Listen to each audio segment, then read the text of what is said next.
So an incident, it's a new entity that's going to bring together all the relevant alerts and the related pieces of information to give you a better perspective on a complex threat. So it now is going to give you higher fidelity and lower noise, right? So instead of having to, right, in the traditional manner, we would start with the machine that had been compromised, right? We'd go to the machine, we would look at, let's go look at Emma's laptop for example,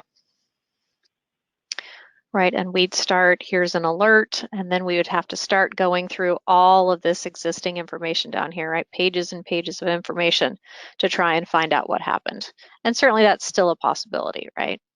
But with incidents, what we're doing is grouping things together, right? So let's take a look at this remote WMI execution incident, right? So we can come in here, and it looks like we can see two machines got the same alert, suspicious remote WMI execution, right? So both Summer and Emma got the same alert on their machine. So what this could be 100 machines, right? If we were so unlucky to have had 100 machines compromised, they'll group all of those machines into a single incident and seek to solve that problem all at one time, right? So we can go through and look at machines. That's really cool.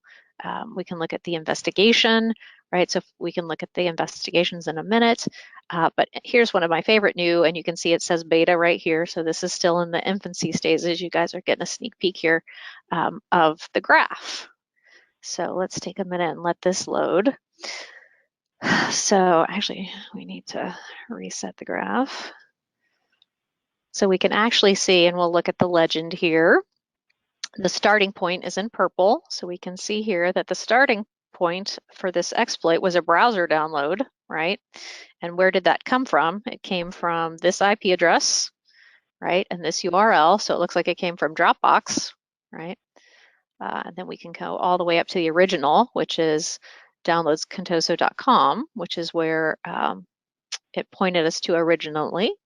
We can see that that was found on Emma's laptop, and she ended up with the WMIC error, right? We can get information every time we click on something, right? We can see WMIC.exe. We can see the SHA hash, right? The MD5. We can see it was signed by Microsoft Windows. The issuer was Microsoft Development, right? So we can get information. How many times has it been seen worldwide? But you can imagine how great this will be when we can actually see how these two came together, right? So imagine if this were, again, 20 machines, 100 machines, we could look at the actual way it moved across your environment. I just think that's super cool.